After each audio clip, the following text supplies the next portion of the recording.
Dito kami sa mall sa Yanlong Plaza. Yanlong Plaza Mall.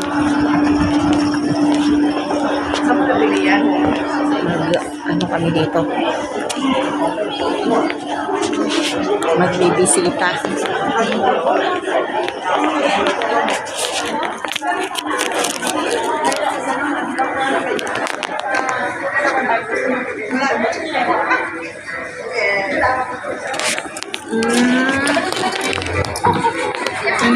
Dito pala papunta sa 68. 68.